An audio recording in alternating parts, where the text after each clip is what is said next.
오늘 우리가 말씀을 들어가기 전에 저희가 여호수아를 시작할 때 여호수아의 전체 구조를 한번 보여드렸는데 다시 한번 여호수아의 전체 구조 한번 보도록 하겠습니다. 여기 구조를 보시면 여호수아 1장부터 5장 12절까지는 가나안 입성까지의 이야기를 다루고 있고 핵심 단어는 건너라입니다. 그리고 5장 13절부터 12장까지는 가나안 정복에 관한 그런 내용이 나오고 핵심 단어는 취하라입니다. 그리고 세 번째로 13장부터 21장까지는 정복한 땅을 분배하는 그런 이야기를 담고 있고 거기서 핵심 단어는 나누라입니다. 그리고 마지막 단락에 해당하는 22장부터 24장까지는 여호수아가 가나안 땅에 살아갈 이스라엘 백성들에게 하나님만 섬기라고 당부하는 것으로 끝을 맺습니다. 오늘 우리가 살펴볼 말씀은 7년간의 가나안 정복전이 끝나고 가나안 땅을 각 지파별로 분배할 때에 갈렙이 헤브론 산지를 달라고 하는 것으로 시작되어집니다. 여러분, 우리가 아는 갈렙은 어떤 사람입니까? 모세가 가나안 땅을 정탐하기 위해서 12명의 정탐꾼을 보냈을 때 10명의 정탐꾼들이 모두 부정적인 보고를 할 때 오직 여호수아 갈렙만이 긍정적인 보고를 했던 믿음의 사람이었습니다. 또한 민수기 14장에 보면 여호수아 갈렙의 이름이 동시에 등장하는데 거기 등장할 때를 보면 이름이 서로 앞서거니 뒤서거니 하면서 기록한 것을 볼 수가 있습니다. 한번 보겠습니다. 민수기 14장 6절과 30절 말씀 한번 읽어보겠습니다.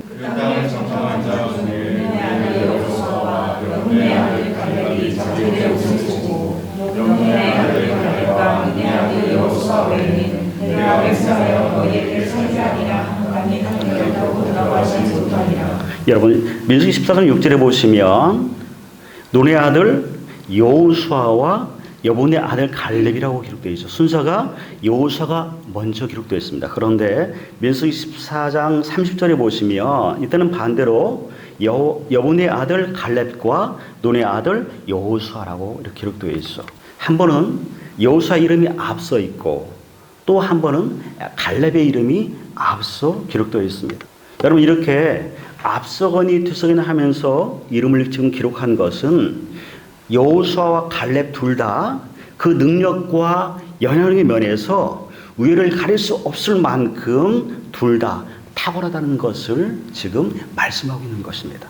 그런데 정답 사건 이후로 갈렙의 이름은 성경에 거의 등장하지 않습니다. 반면에 여호수아는 모세의 뒤를 잇는 이스라엘 지도자가 되어서 가나안 정복사에 주목받는 주인공으로 등장합니다. 왜 한 사람은 역사의 뒷면에서 잊혀진 존재로 있게 되어지고 또 다른 한 사람은 가나안 정복 전쟁의 영웅으로 역사의 전면에 서게 되는지 우리는 그 이유를 정확히 알 수는 없습니다. 단지 우리는 그 이유를 갈렙의 이름과 그의 출신으로 보아서 어느 정도 우리가 짐작할 수가 있습니다. 갈렙이라는 이름은 그 뜻이 배라는 뜻을 가지고 있습니다. 우리나라에도 옛날에 개똥이, 소똥이라는 이름이 있었습니다. 신분이 찬한 사람에게 사람들이 제대로 이름을 갖지 못했을 때 불렀던 이름들이 개똥이, 소똥이라는 이름이었습니다. 갈렙이라는 이름이 개라는 뜻을 갖는 그런 이름인 것을 보면 아마도 갈렙의 가문은 그리 좋지 않은 보잘것없는 그런 집안이라는 것을 우리가 알 수가 있습니다. 그리고 출신도 보면 그니스 사람이라고 말을 합니다. 그니스 사람은 순수 이스라엘 흉이 아니라 에돔 족속 중에 하나입니다. 다시 말하면 갈렙은 이방인 출신이란 말입니다. 이런 이방인이 나중에 유다 족속으로 편입이 되어서 이스라엘 백성이 되었지만 그러나 여전히 어떤 사회적인 시선은 곱지 않고 따가웠을 것입니다. 이런 이유 때문에 이스라엘 지도자의 리더십이 자연스럽게 모세에서 여호수아로 이어졌을 것으로 그렇게 우리는 생각할 수 있습니다. 어쨌든 갈렙은 45년 동안 철저하게 잊혀진 존재로 살았던 사람입니다. 45년 동안 잊혀진 존재로 살았던 그 갈렙의 심정이 여러분 어땠을까요? 아마도 대부분의 사람이라면 내가 여호수아와 비교해서 못난 게 하나도 없는데, 그리고 내가 여호수아와 비교해서 그 능력 면에서도 떨어지지 않는데 왜 나만 이래 되느냐고 원망하고 아마도 신세를 한탄했을 것입니다. 그러나 갈렙은 그렇게 하지 않았습니다. 어떻게 이게 가능할까요? 하나님의 약속의 말씀을 그가 붙잡았기 때문입니다. 우리 다 같이 한번 6절 같이 한번 말씀 한번 읽어보겠습니다. 그때 유다 자손이 길갈에 있는 여호수아에게 나아오고 그리스 사람 여분의 아들 갈렙이 여호수아에게 말하되 여호와께서 가데스바네아에서 나와 당신에게 대하여 하나님의 사람 모세에게 이르신 일을 당신이 아시는 바라. 40세의 갈렙이 하나님이 하셨던 그 말씀을 그가 붙잡은 것입니다. 그가 붙잡았던 그 말씀이 오늘 여호수아 14장 9절에 나오는 그 말씀인데, 그 9절에 보시면 내 발로 밟는 땅은 영원히 너와 내 자손의 기업이 되게 하시라는 그 말씀입니다. 갈렙이 이 하나님의 말씀을 붙잡지 않았다면 45년의 그 긴 무명의 세월 동안 그런 다른 사람과 똑같이 신세를 한탄하고 원망하며 폐인처럼 지낼지도 모릅니다. 그러나 갈렙은 달랐습니다. 하나님의 말씀을 붙잡은 것입니다. 그리고 담대하게 그 말씀에 의지해서 오늘 보면 헤브론 산지를 그가 달라고 지금 말을 합니다. 여러분, 헤브론 땅이 여러분 어떤 땅입니까? 아직도 정복하지 않은 제일 골치 아픈 땅이 헤브론 땅입니다. 그곳은 골리앗 같은 아주 거인족이 사는 그런 곳입니다. 15절에 보시면 헤브론의 옛 이름이 기럇 아르바라고 이렇게 나와 있습니다. 그 뜻이 아르바 사람들의 성이라는 것을 뜻을 갖고 있습니다. 아르바 사람들은 어떤 사람이냐면 아낙 자손 중에서도 가장 기골이 장대한 그런 거인족에 해당하는 그런 족속의 사람들이었습니다. 그런데 지금 갈렙이 그 땅을 달라고 하는 것입니다. 여러분, 갈렙의 당당함이 여러분 보이십니까? 그의 믿음이 여러분 보이십니까? 하나님의 말씀을 붙잡을 때 나오는 당당함이고 믿음입니다. 또 우리가 오늘 본문에서 갈렙의 믿음을 통해서 볼 수 있는 것은 갈렙은 여호와를 온전히 쫓았다는 것입니다. 오늘 본문에서 여러분 여호와를 온전히 쫓았다는 말이 옛날 성경으로 보면 8절과 9절, 14절이 나옵니다. 그런데 우리가 있는 이 성경에서는 8절과 9절에 나오는 온전히 쫓았다는 말을 개역 개정으로 바꿀 때에 그 말을 충성이라는 말로 바꿔 번역했습니다. 그래서 여러분 성경은 8절과 9절에는 충성이라는 말은 나올 거예요. 그런데 이 충성이라는 말은 사실은 온전히 쫓았다는 말입니다. 그래서 세 번이나 온전히 쫓았다는 말이 14장에 등장합니다. 이 온전히 쫓았다는 말은 이 어원적으로 보면 하나님과 나 사이에 조금의 틈도 없다는 말입니다. 40세에 가나안을 정탐할 때 그 갈렙의 믿음이나 85세가 된 지금 그 갈렙의 믿음은 전혀 변함이 없는, 하나님과 여호수아 사이는 조금의 틈도 보이지 않는 그런 온전한 믿음을 그가 지녔다는 것을 말씀합니다. 갈렙은 정탐 사건 이후로 성경에 거의 등장하지 않습니다. 40세부터 85세까지 그는 무려 45년 동안 잊혀진 존재로 그런 살아만 했습니다. 그럼에도 불구하고 40세의 갈렙의 그 믿음이나 지금 85세의 그 갈렙의 믿음은 전혀 조금도 변함이 없는 동일한 그 믿음을 갖고 있습니다. 이게 바로 온전히 하나님을 쫓은 것을 말씀하죠. 사랑하는 성도 여러분, 하나님 우리에게 이런 믿음을 요구합니다. 하나님과 나 사이에 조금의 틈도 보이지 않는, 그래서 온전히 하나님 곁에 내가 바짝 따라가는 그 믿음을 말씀하는 것이죠. 그런데 하나님과 나 사이에 조금의 틈도 없이 내가 온전히 하나님을 쫓는 것, 그것은 결코 쉽지 않습니다. 왜냐하면 하나님과 나 사이에 틈을 벌리려 하는 여러분 환경이 존재하고 사람들이 존재하고 사단의 유혹이 거기에 존재하기 때문에 그렇습니다. 그래서 우리가 하나님을 온전히 쫓는다는 것은 그것은 외로운 싸움입니다. 12명의 정탐꾼들이 가나안 땅을 정탐하고 돌아왔을 때 10명의 정탐꾼들은 모두 다 거대한 아낙 자손을 보고 두려운 나머지 우리는 그들이 비하면 메뚜기 같아서 결코 우리는 그들을 이길 수 없다라고 그렇게 말했습니다. 이 말을 들은 백성들은 모두 다가 밤새도록 통곡하면서 애굽 땅으로 돌아가자라고 그들은 아우성을 쳤습니다. 심지어 백성들은 이들의 반대편에 섰던 여호수아 갈렙을 향해서 돌로 치려고까지 했다라고 말씀합니다. 우리 다 같이 민수기 14장 10절 말씀 한번 읽어보겠습니다. 같이 읽습니다. 온 회중이 그들을 돌로 치라는데 그때 여호와의 영광이 회막에서 이스라엘 모든 자손에게 나타나신다. 온 회중이 그 말을 듣고 돌로 여호수아와 갈렙을 치려 했습니다. 사랑하는 성도 여러분, 자신을 돌로 쳐 죽이려는 그런 상황이 내몰릴 때도 온전히 우리가 하나님을 쫓을 수 있을까요? 모두가 반대편에 섰을 때 나만 홀로 하나님 편에 내가 담대하게 설 수 있을까요? 여러분, 이것은 이런 싸움입니다.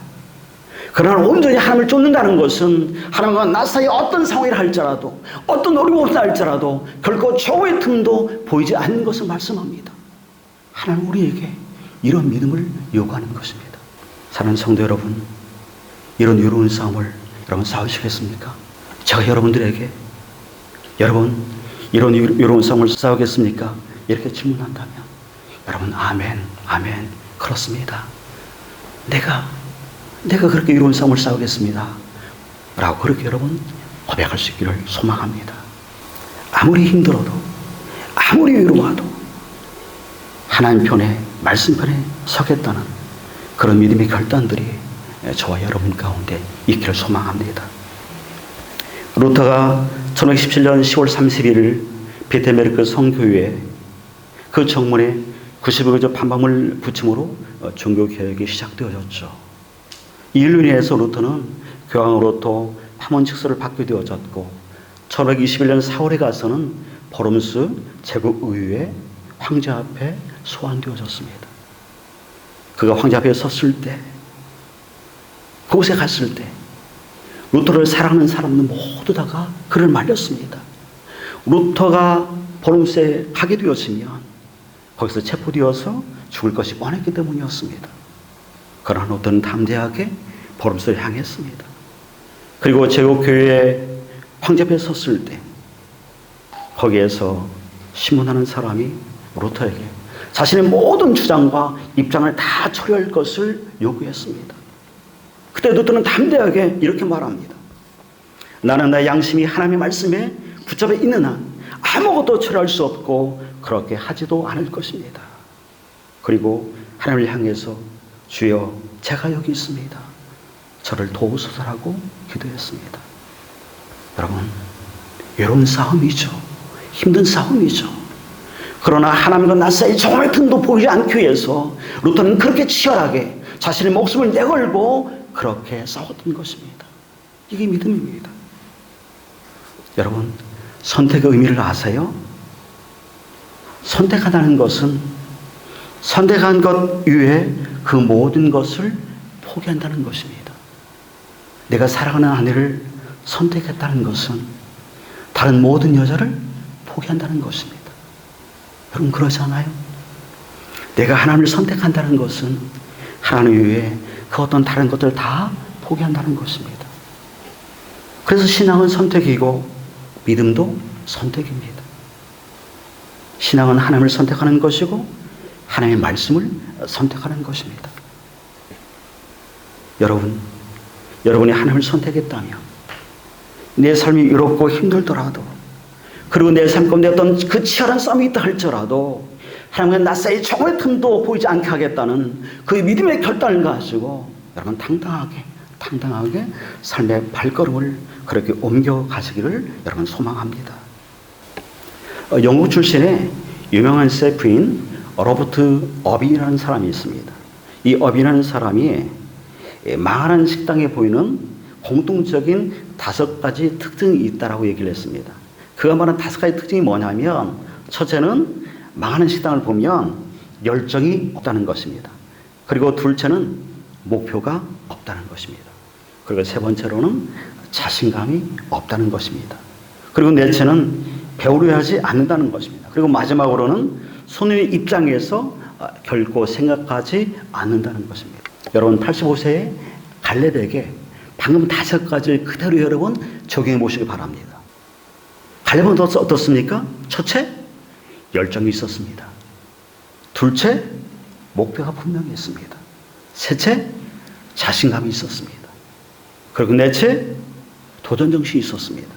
그리고 다섯째, 하나님의 입장에서 생각했습니다. 우리 한번 다 같이 오늘 여호수아서 14장 12절 말씀 같이 한번 읽겠습니다. 그날에 여호와께서 말씀하신 이 산지를 지금 내게 주소서. 당신도 그날에 들으셨거니와 그곳에는 아낙 사람이 있고 그 성읍들은 크고 견고할지라도 여호와께서 나와 함께 하시면 내가 여호와께서 말씀하신 대로 그들을 쫓아내리라 하니. 15절에 나오는 그날이라는 이 그날은 45년 전 하나님이 갈렙에게 내가 밟는 땅을 주겠다고 약속하셨던 그날을 얘기합니다. 그리고 또 45년이 세월이 지금 흐른 것입니다. 45년 동안 하나님이 약속하신 일은 결코 일어나지 않았습니다. 그런 20년, 30년, 40년 동안 계속 아마도 갈렙은 기다렸을 것입니다. 그리고 이제 85세의 노인이 되었습니다. 뭔가를 이루기에는 85세라는 나이는 너무나 늦은 나이처럼 보여집니다. 그런데 85세의 갈렙이 헤브론 산지를 달라고 말하며 그 땅을 가서 취하겠다라고 그가 지금 선언합니다. 여러분, 85세의 갈렙의 이 자신감, 여러분 이 자신감의 근거는 어디에서 나왔을까요? 그 근거는 12절에 보시면 하나님이 함께 하시며 그리고 하나님의 말씀대로 거기에 있습니다. 하나님이 함께 하시면 그리고 하나님의 말씀대로 성취된다는 그 확신, 그 믿음이 있었기에 그는 85세도 불구하고 당당하게 험준한 헤브론 산지를 달라고 그렇게 말할 수 있었던 것입니다. 그의 자신감의 근거는 그 자신에게 있지 않았습니다. 또한 자신의 어떤 그 능력에도 두지 않았습니다. 우리가 사는데 때로는 능력이 필요하고 또 자신감이 필요합니다. 그러나 우리의 능력인 우리의 자신감이 그 능력으로 그 자신감으로 끝난다면 그것은 나에게 가시이고 교만이 될 수가 있습니다. 그러나 내 능력과 내 자신감이 나에게 두는 것이 아니라 하나님의 말씀 안에 두게 되어질 때 그 자신감과 그 능력은 하나님의 말씀 안에 있게 되는 능력이고 또 하나님의 말씀 안에서 이루어가는 능력이 되는 것입니다. 갈렙의 자신감은 하나님에서 말씀에서 나온 그런 자신감입니다. 하나님의 말씀은 45년이 지난 지금도 여전히 성취된다는 그 확신이 갈렙에게 있었던 것입니다. 12명의 정탐꾼이 가나안 정탐을 위해 출발했을 때 아마도 그들은 모두 다 각 지파의 대표로 뽑혔던 자들이기 때문에 아마 그들은 가나안 정탐을 출발하기 전에는 그들은 아마 자신감으로 충만했을 것입니다. 그리고 그들은 모두 다 잘 해내리라는 그런 확신이 그들 모두에게 있었을 것입니다. 그러나 여러분 어떻습니까? 정탐하고 돌아온 그들의 보고는 둘로 나뉘어졌습니다. 그때 12명의 정탐꾼 가운데 10명은 부정적인 보고를 하게 되어지죠. 여러분 우리는 이제 큰일 났습니다. 이 가나안 정복은 더 이상 불가능합니다. 아낙 자손 같은 거대한 거인들이 있어서 우리는 결코 그 땅을 정복할 수 없습니다. 우리는 그들이 비하면 메뚜기 같은 그런 존재들입니다. 그러나 여호수아와 갈렙은 그들과는 전혀 반대의 보고를 하게 되어지죠. 여러분 그렇지 않습니다. 그들은 우리의 밥입니다. 지금 우리가 쳐들어가면 우리는 그 땅을 취할 수가 있습니다. 하나님 우리와 함께 하시기 때문입니다. 여러분 무엇이 그들의 보고를 둘로 나누겠죠? 자신의 근거를 어디에 두냐에 따라서 그들의 보고는 둘로 나뉘어진 것입니다. 자신이냐 하나님의 말씀이냐, 이 싸움은 사실 우리가 평생 지고 갈 싸움입니다. 우리의 삶 가운데 매일 우리는 내 자신이냐 아니면 하나님 말씀이라는 그런 싸움 가운데 우리가 살게 되었습니다. 다윗이 골리앗 앞에 나아갈 때 다윗은 자기 자신에게 자신감을 두지 않았습니다. 나는 만군의 여호와의 이름으로 나아간다라고 골리앗에게 선포함으로 자신의 자신감이 자신에게 있지 않고 하나님의 있음을 분명히 그는 다윗은 그렇게 말을 합니다. 그때 여러분 다윗이 가지고 있었던 것은 물맷돌 5개밖에 없었습니다. 골리앗의 눈에도 그리고 이를 지켜보고 있는 이스라엘 군사의 눈에도 다윗이 가지고 있었던 그 물맷돌 5개는 너무나 보잘것없고 하찮게 보였을 것입니다. 그런데 어떻습니까? 하나님께 자신감을 두었을 때 그렇게 하찮아 보였던, 보잘것없이 보였던 그 물맷돌 5개가 아주 멋지게 사용되었습니다. 우리가 하나님의 말씀에 내 자신감의 근거를 둘 때, 다른 사람의 눈에는 내 모습이, 내가 가지고 있는 것이 너무나 보잘것없고 너무나 하찮게 보인다 할지라도 내 자신감의 근거 하나님의 말씀에 둘 때 그 하나님의 손 가운데서 나의 보잘것없음이, 나의 연약함이 도리어 능력이 되고 역사가 되고 간증이 되는 것을 볼 수가 있습니다. 사랑하는 성도 여러분, 여러분 지금 어디에 자신감을 두고 살아가고 있습니까? 여러분 나입니까? 아니면 나의 능력입니까? 아니면 하나님의 그 말씀에 여러분의 자신감을 두고 있습니까? 여러분의 자신감의 근거가 내가 아니라 하나님의 말씀에 둘 때 여러분이 그 약점이, 여러분의 그 연약함이 도리어 강점이 되어지고 하나님의 일하시는 그 일하심이 될 것이라고 저는 확실히 믿습니다. 그 하나님의 말씀 앞에 여러분 자신의 근거를 두고 하나님의 약속을 말씀을 붙들고 그렇게 나아가는 저 여러분 되어지기를 여러분 소망합니다. 저는 40세 때의 갈렙의 믿음이나 그리고 85세 때의 갈렙의 믿음이 변하지 않은 것을 보면서 이런 생각을 했습니다. 믿음은 결코 늙지 않는다. 한번 따라 할까요? 믿음은 결코 늙지 않는다. 믿음은 결코 늙지 않습니다. 몸은 늙어도 마음 늙지 않는다고 그런 말 하잖아요. 5, 6년 전에 한국의 저희 파송교회 권사님들이 이제 독일에 오셨습니다. 그래서 함께 제가 이제 그분들을 모시고 베를린 여행을 했는데 그때 같이 르베나우 스피르왈트에 가서 독일 뱃사공들이 저어주는 그런 나룻배를 같이 탔습니다. 한 1시간 20분 정도의 그런 시간이 소요되는 그런 나룻배를 탔는데 거기서 이제 함께 오신 그 권사님들이 그 배 안에서 너무 신이 나서 찬양도 부르고 그리고 이런저런 얘기도 하시고 그리고 나서 부른 노래가 내 나이가 어때서라는 노래였습니다. 그때 그 노래가 한참 유행했던 그런 유행가 노래였습니다. 60이 조금 넘은 우리 권사님들이 내 나이가 어때서 사랑이 딱 좋은 나이인데 하면서 노래를 부르는데 얼마나 흥겹게 부르고 얼마나 신이 나서 부르는지 저도 같이 함께 따라 그 노래를 불렀습니다. 그러면서 드는 생각이 나이가 들어도 마음은 여전히 청춘이구나 그런 생각이 들었습니다. 마음이 늙지 않는 것처럼 우리의 믿음도 늙지 않습니다.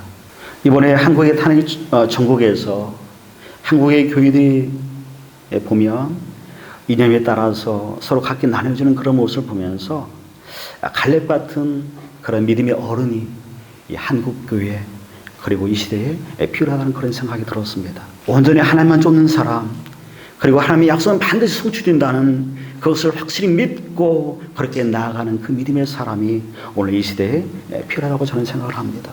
여호수아 14장에서 보여준 이 갈렙의 모습은 하나님의 약속은 반드시 성취된다는 것을 보여주는 믿음의 교과서입니다. 이스라엘 백성들은 85세의 노장 갈렙이 험전한 산진 헤볼을 믿음으로 정복하는 그 모습을 보면서 아마도 아직 정복하지 못한 땅을 정복해야 하는 그 이스라엘 백성들은 갈렙을 보면서 믿음의 탐욕도 얻고 자신감도 얻게 되었을 것입니다. 이 산지를 내게 주소라는 이 갈렙의 고백은 불가능을 가능케 하는 그런 고백이 아닙니다. 하나님의 약속은 반드시 성취된다는 믿음의 고백입니다. 지금도 하나님의 약속은 반드시 성취되어지고 믿음의 사람을 통해서 지금도 그 일을 일어나겠다는 그것을 확실히 여호수아 갈렙을 통해서 우리에게 보여주는 것입니다. 저와 여러분이 함께 갈렙이 걸었던 그 믿음의 길을 함께 걸으면서 주님의 이름으로 그 땅을 취하는 그러면 믿음의 용사로 이 땅 가운데 함께 살아나가는 주님의 백성 되어지기를 주님의 이름으로 축원합니다.